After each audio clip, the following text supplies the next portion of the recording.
All Hit Radio.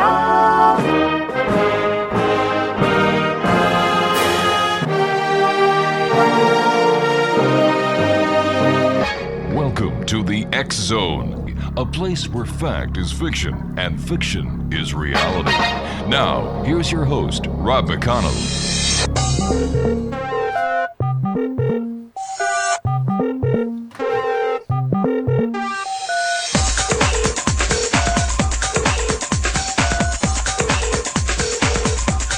Welcome to the X Zone, everyone. My name is Rob McConnell, coming to you from our broadcast center in Hamilton, Ontario, Canada. Worldwide toll-free, 1-800-610-7035. My email address is xzone@xzoneradiotv.com.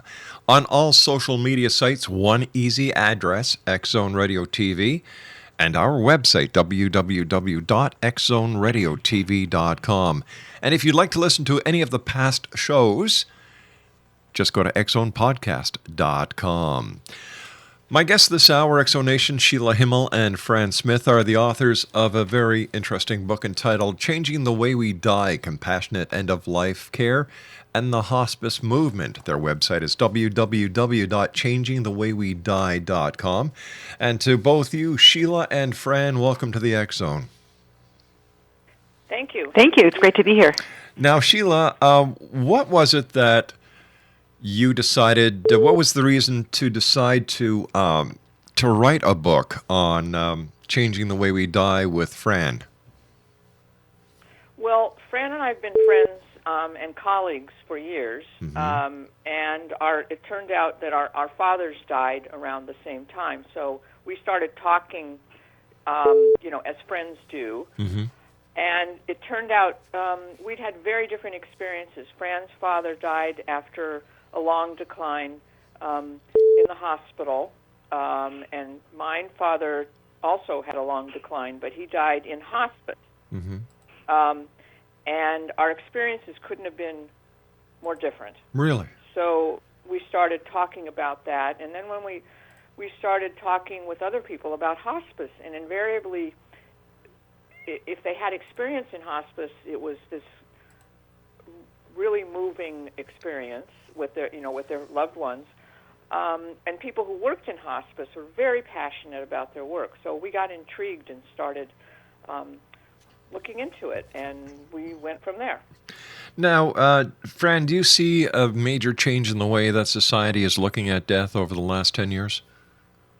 Well, there's certainly been a change over the last 30 years. It was really a taboo subject back in the 60s and the 1970s. We're definitely seeing more people willing to talk about it, engage these issues. So many of us have seen people die in hospitals and intensive care units getting, such brutalizing treatment until the very, very, very last gasp. And people don't want to die that way. They don't want to see their loved ones die that way. So there's a shift. Now, the hospice concept for those who are getting ready to make that final transition from this reality to what lies beyond the beyond, how long has this been in existence? Well, it was started by a doctor in England, Cicely Saunders, and in the 70s she visited the United States, and it started gaining traction here because that was at the time when holistic health was starting to be talked about, and people were starting to talk about taking control of their own lives, in many aspects. But it really took off, as Fran said, in the last decade or so, and it jibes with our need to control our own lives and our health care, as well as the demographics of the baby boom, the coming tsunami, basically, of people who are going to need end-of-life care. So it seems that the public became more aware of the hospice situation as more and more people with AIDS were getting their stories out. Yes, certainly there was.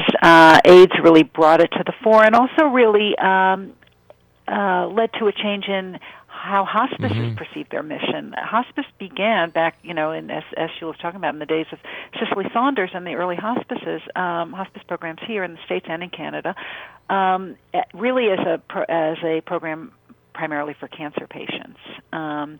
AIDS really shifted the focus because, lots of people die of lots of things, and it made no sense to focus strictly on cancer patients.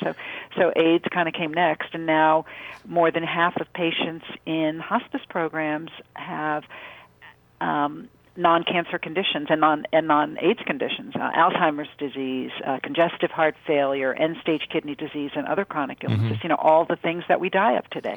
Ladies, please stand by. We have to take a 2-minute commercial break. We'll be right back. Exo Nation, my two special guests this hour, Sheila Himmel and Fran Smith. They're the authors of Changing the Way We Die. And their website is www.changingthewaywedie.com.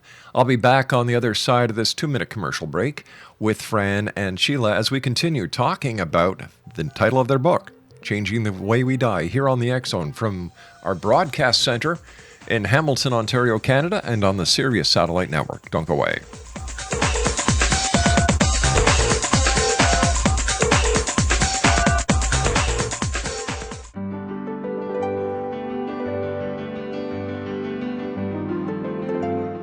Named one of the world's greatest psychics, Elizabeth Joyce is now giving readings worldwide via Skype.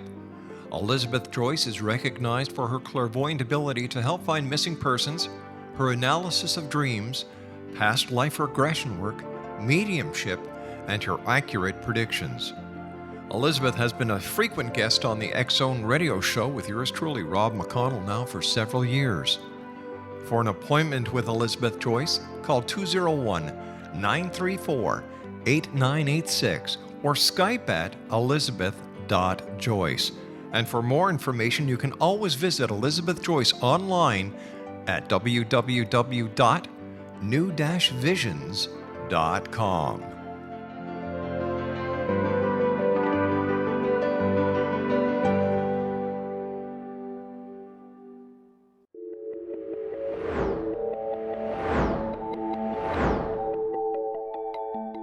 Do you have a dis-ease that you would like to alleviate through a natural means? Have you been contacted by angels, ghosts, or even extraterrestrials and want to validate these experiences? Or would you simply like to speak with someone who can help you find your life's purpose? I'm Dr. Joseph Mara, and I'm offering my services free of charge for first-time clients contacting me during the month of April.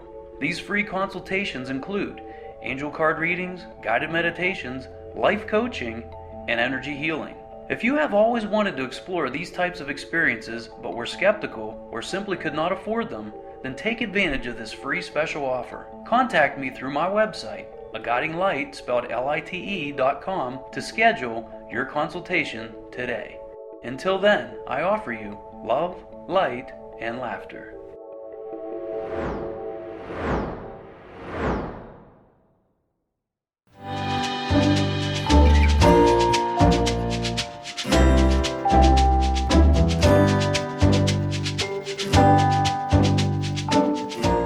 Welcome back to the X Zone, everyone. My guests this hour are authors Sheila Himmel and Fran Smith. Are the authors of Changing the Way We Die, Compassionate End-of-Life Care, and the Hospice Movement. Their website is www.changingthewaywedie.com. Sheila, what did you learn about hospice that you didn't know before you started researching your book? Well, first of all, that hospice is not, I thought, as many people do, that hospice was a place, and it was a place, that you go to die, not a place anyone would want to go. Now, in the United States, hospice, by and large, is done at home. It's not residential as it is in many countries in the UK.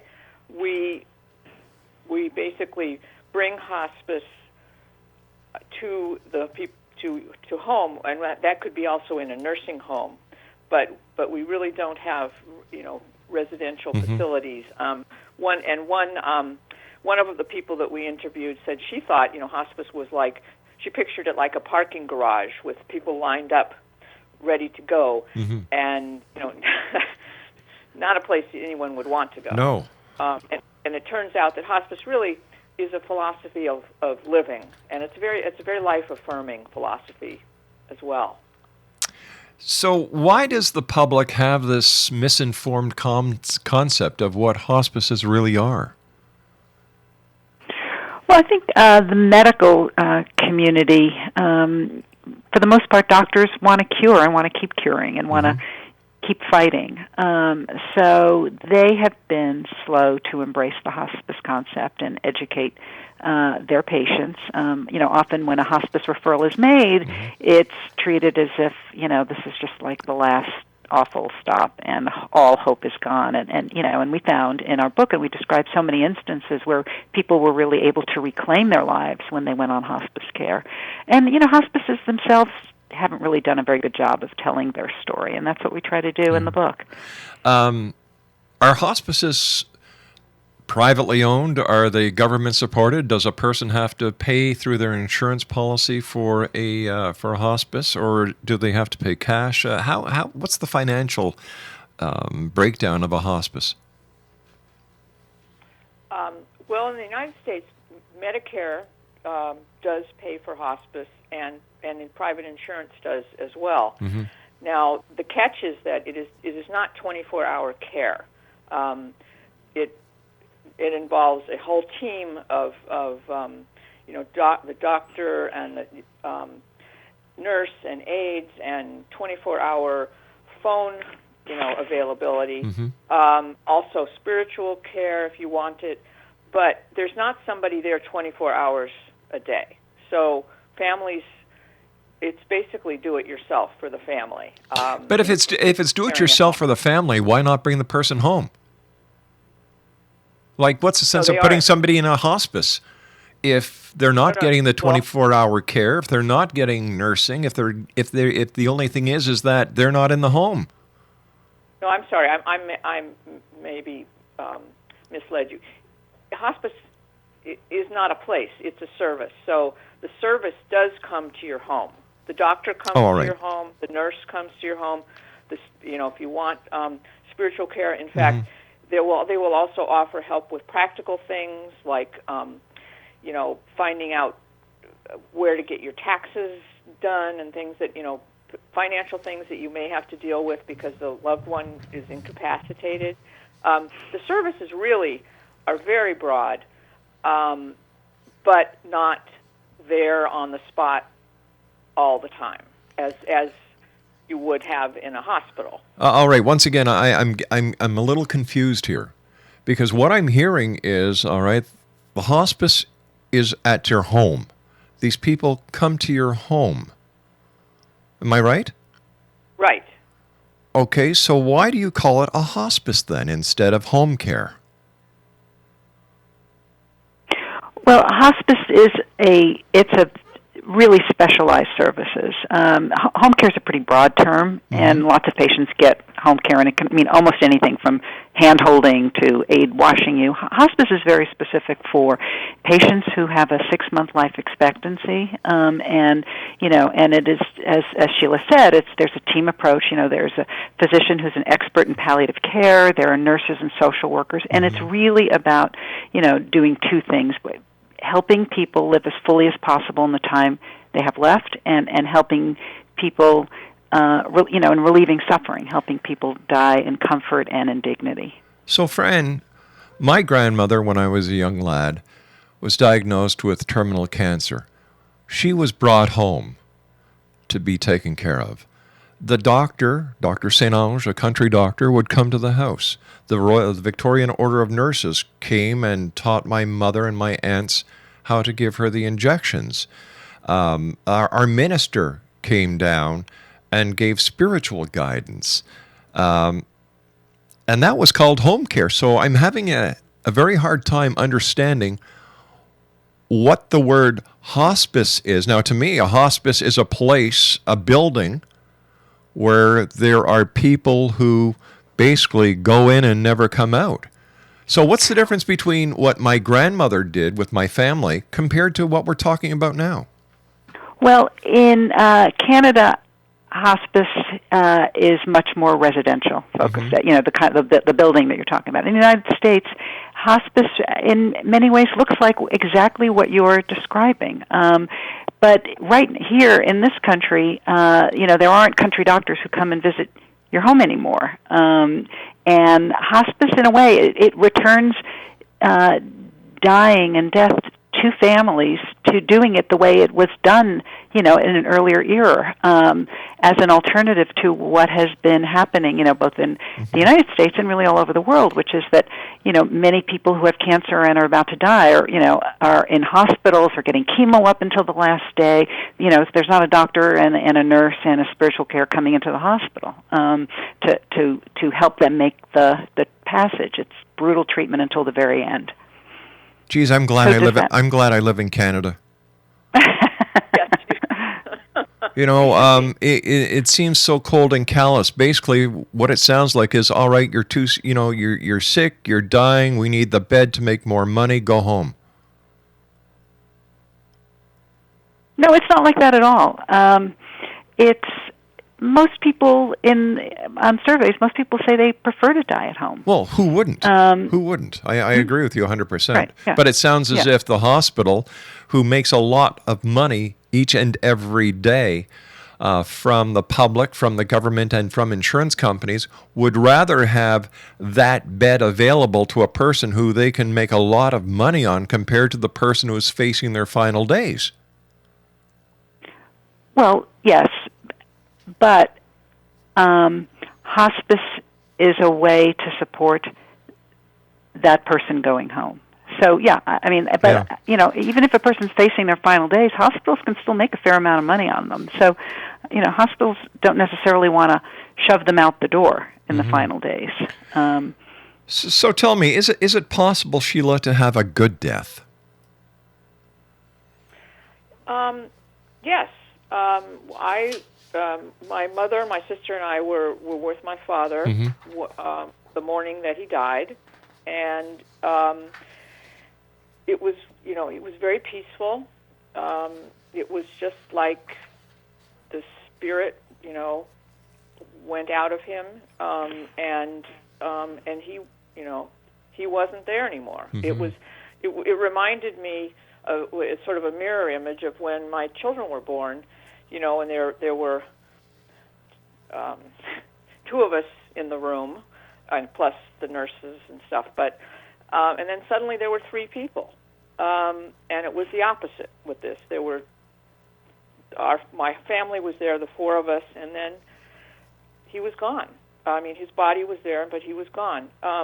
So I was really, you know, so reassured that it is possible to have a good death.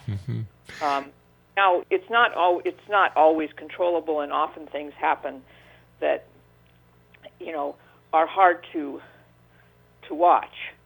But with hospice, they really take control of, they help you do the best you can.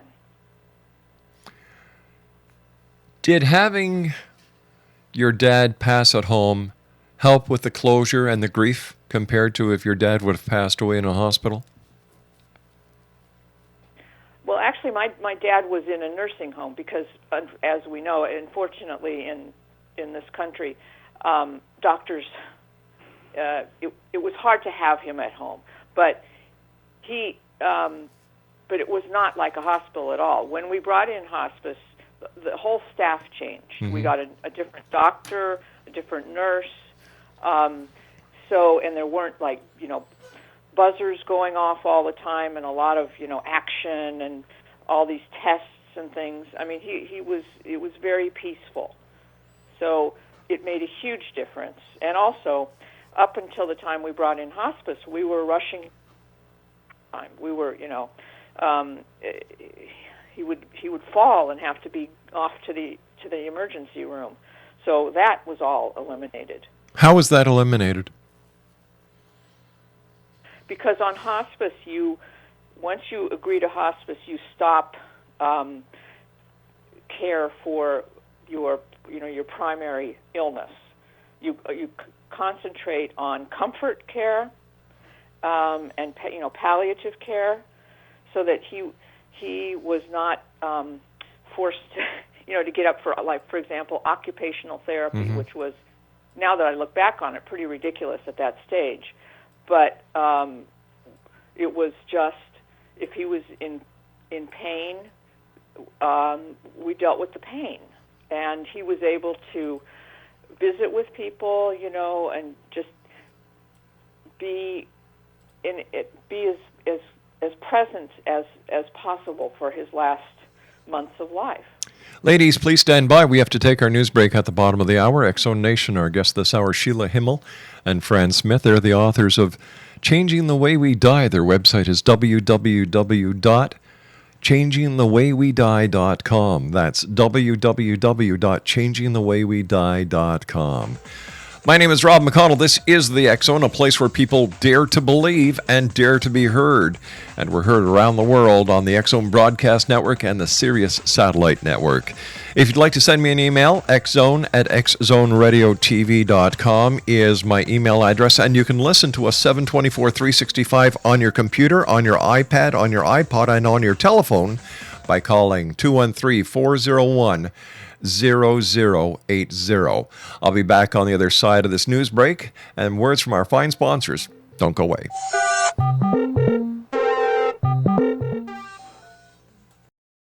Are you considering calling a psychic to read your situation? Then consider David Champion, a psychic medium for more than 20 years with thousands of readings under his belt. David Champion will make you feel comfortable. He has proven to be honest and accurate. He's a straight shooter. There's no guesswork. What he sees is what you get. While he is a medium, most of the calls focus on relationships, not only love, but work, school, neighbors, and more. Need help with finding a job and preparing for the interview? Are you dealing with people who are obstacles in your path? For more information, go to davidchampion.com, $1.50 per minute paid by credit card with a minimum of 30 minutes. For your reading with David Champion, call 1-877-702-8598. That's 1-877-702-8598.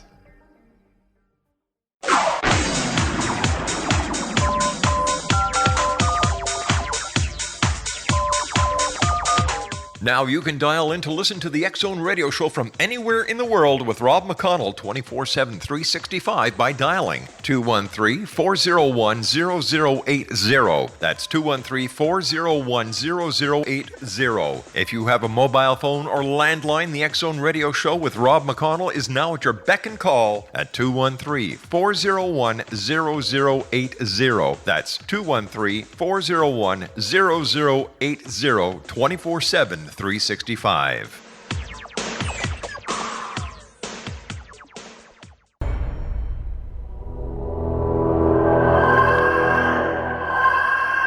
This is the X-Zone Radio TV show with Rob McConnell on the X-Zone Broadcast Network and our worldwide family of broadcast affiliates. If you have a question for Rob McConnell or his guest, or if you've had a paranormal experience, call toll-free 1-800-610-7035 extension 0 or email xzone@xzoneradiotv.com. On all social media sites, our one address is X-Zone Radio TV.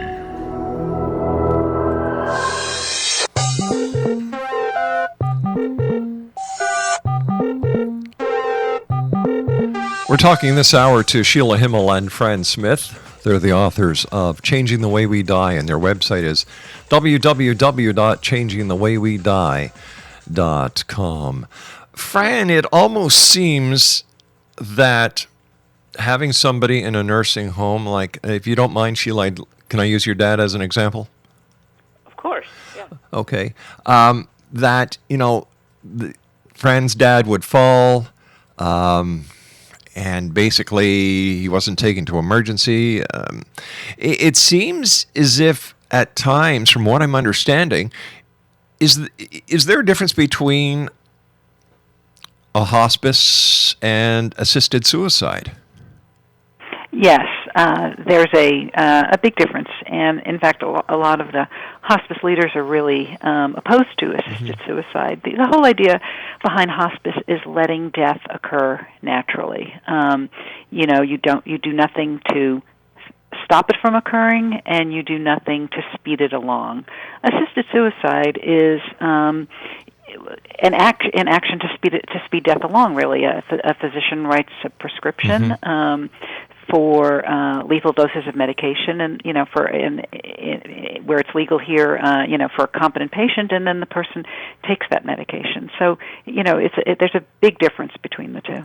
But in any way, shape, or form, when a person enters the hospice, does anyone try to get that person better, or is it a foregone conclusion that this person will not get better? No, well, the only foregone conclusion in the United States is that a physician will certify that if the person's primary condition were to run its natural course, they would likely not be alive in 6 months. That's the only criteria. Known for sure. Yeah. But what happens, we found, and we have stories about this in the book, is that sometimes patients who, they go off chemotherapy, they go off all these so-called curative treatments, but they get really good palliative supportive care. They have a team that's looking at them not as specialists. The specialist is involved with this organ, and but looking at them as a whole person. And patients thrive. Sheila can talk about a person that a family she spent a lot of time with. A woman lived 18 months. Outlived the 6-month diagnosis and was really, really ill and debilitated and confused when she came into hospice care. And hospice got her back on her feet, going to the beach. And Sheila, why don't you pick up? But no disrespect here, but did the lady still die? Well, the lady was 93 years old. Oh, God bless her. So yeah, all right. The remarkable thing was that her last 18 months, she was able to go to the beach. She was able to visit a nursery that had been she was an avid gardener, and the most important thing, she was able to attend her granddaughter's wedding, which would have been unthinkable before she'd been on hospice. Well, this leads me to my next question. Then how can a doctor say that a person only has 6 months to live?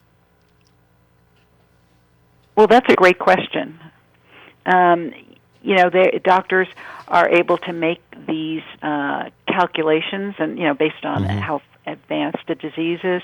But there's really no hard and fast. It's not science so much as it's kind of an art, and even though they can use computer models and all that stuff, kind of a better way to think about it is asking. We met a doctor who flipped it around and said, if I didn't see this patient for 6 months, and I heard if the patient went away and I heard 6 months later that they had died, would I be surprised? So that's it's kind of educated guesswork really in many cases. So how does a hospice in general help families? Oh, in many ways. The hospice, the whole philosophy of the hospice is that, first of all, that the patient is not a disease, that the patient is a person, and the person has a family or loved ones, a support system, who also need help.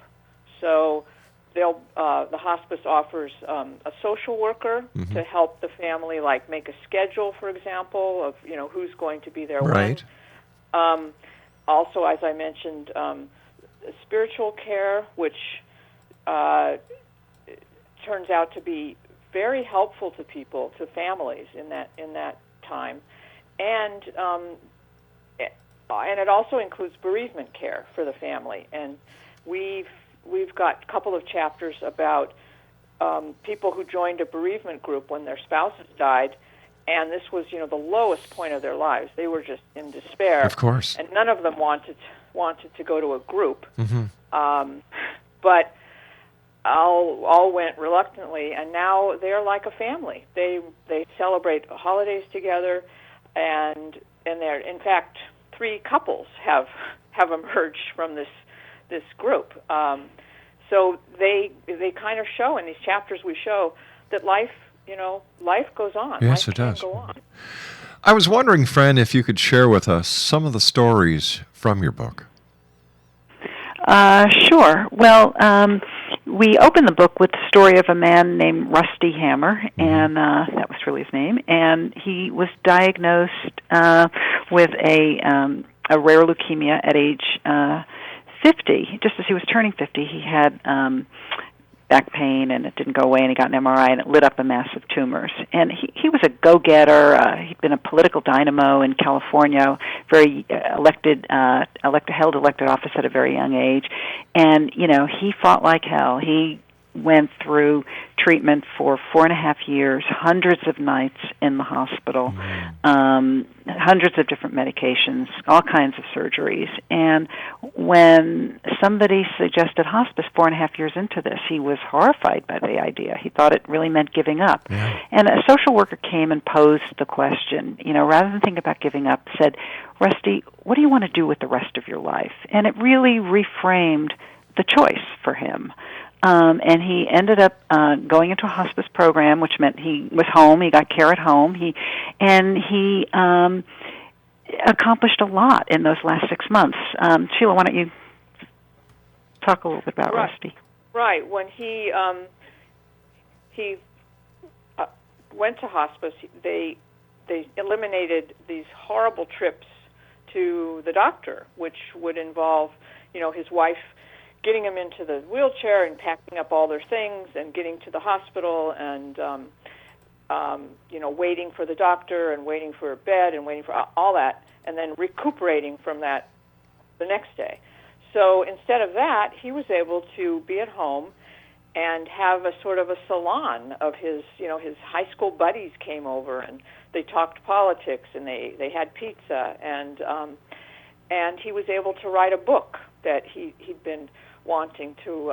He wrote a book about cancer, and some high school kids made a play out of it, and so he was also able to interact with them, and he had his family with him at the end of his life, and he also died very peacefully at home. In your book, are there any stories of children going through the hospice system, or is hospice more for the adults and seniors in our society? Well, there are hospices for children, and they do incredible work with kids and with families. We don't include that in the book because it's a very different kind of system, and it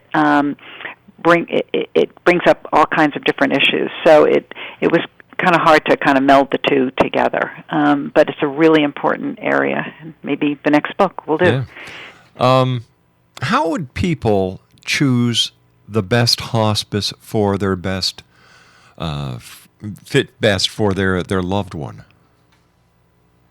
Well, the most important thing is to start thinking about it before you need it. And most communities have a choice of hospices, so that and many of them are very community based, and so you might talk to friends who've gone through it.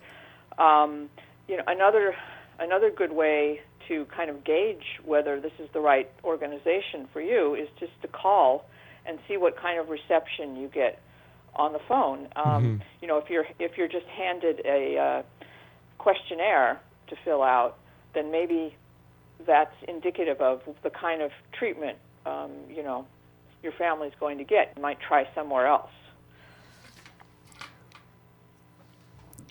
What, in your opinion, now you ladies, how long did you, let's talk about the research that you did for your book. Who did you talk to? How long was the research period? And what were the awe-inspiring moments that each one of you found or discovered during the writing process? Well, we spent about 2.5, 3 years researching and writing the book, and while we were writing, we're still researching. And we are journalists by profession, so we really took a journalistic approach, which is we talked with everybody and anybody who would talk with us. And really one of the amazing things was that we found families who had experienced hospice really wanted to talk about it because they had, for the most part, because they had had such good experiences, and it was really an unexpected positive at a time when life didn't seem to offer any.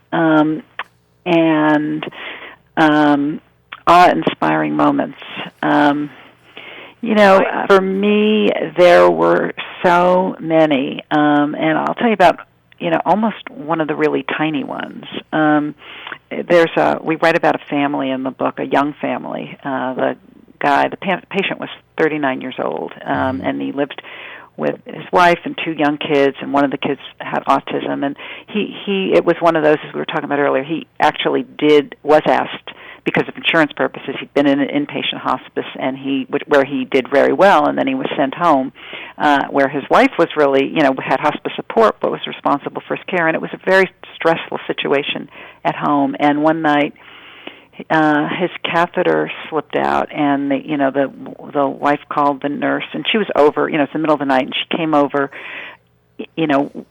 within minutes, and expertly reinserted the catheter, and then spent a long time, talked with everybody in the family to get everybody calmed down. And then at the end, it's like 2 or 3 in the morning, she just picked up the broom and started sweeping the kitchen. And the wife said, "Well, you don't have to do that." And she just said, "Well, we're here to help you too." Fascinating. Yeah, I would like to tell you one of the stories in our book that, when you mentioned awe-inspiring moments, the woman that I spoke of earlier who was on hospice for 18 months, her granddaughter had a baby right before she died. Well, she'd gotten very, very ill toward the last few weeks of her life, and her granddaughter had a baby. And as soon as the baby was 8 weeks old and able to travel, they brought the baby to meet her great grandmother, and so they brought the baby into the room, and everybody was there. And 12 hours later, the woman died. So the hospice doctor told me this story, and I was it's just like that was something wonderful that was enabled because the family chose hospice. How do you deal with skepticism when someone says, "Oh, hospice, forget it"? And there's a lot of negativity out there in the world today. So how do you deal with this?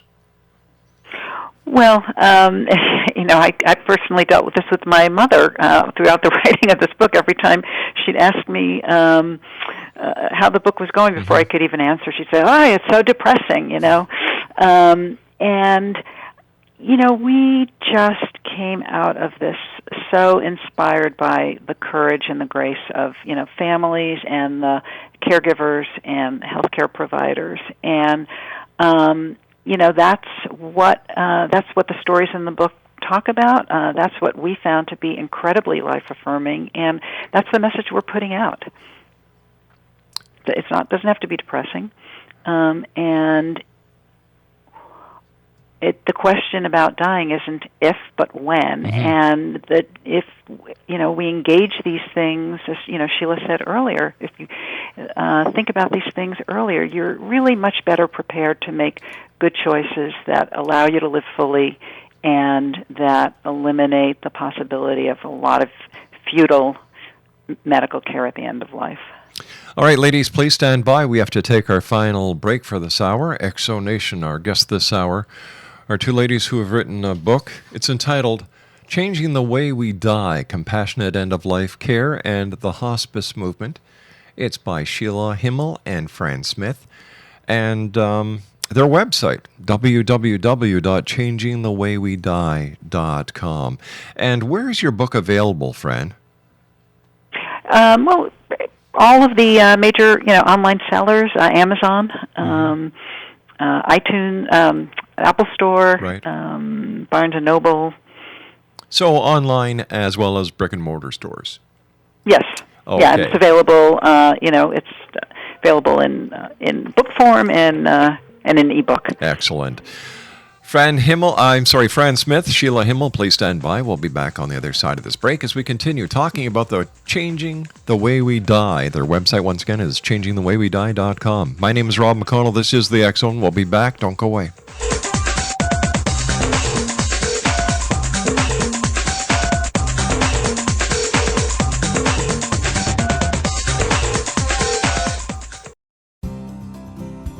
I'm William S. Peckham. If you enjoy a good mystery with a touch of the paranormal, then you'll love my novel, From Out of the Woodwork. It's the story of a young Toronto contractor, Sean Kennedy, who buys derelict homes, guts them, and turns them into multi-family dwellings. Slums just waiting to happen. When Sean buys 29 Livery Lane, the house fights back. Former owners unexpectedly come out of the woodwork as he starts the destruction. The apparitions come to him when he touches old books, reads hidden letters, rummages through old boxes, finds a locket, or reads a discovered manuscript of a murder mystery. From Out of the Woodwork will take you from 1899 to the horror of the World Trade Center, September 11, 2001. Check out From Out of the Woodwork on my website, www.williamspeckham.com.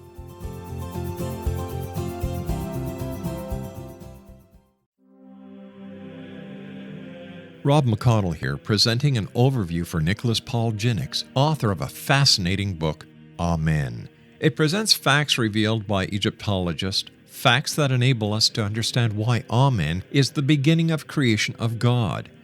It provides recommendations for religious leaders of the major religions to unify their beliefs and teach the Word of God. Love one another. Amen informs people how mankind conceived God.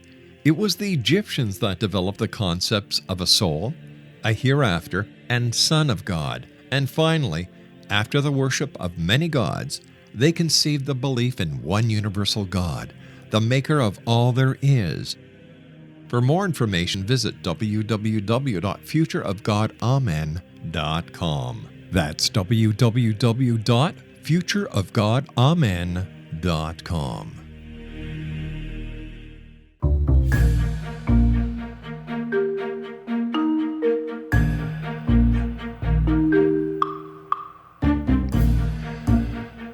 Exonation, Sheila Himmel and Fran Smith are our guests this hour. We're talking about their book entitled Changing the Way We Die, Compassionate End-of-Life Care and the Hospice Movement.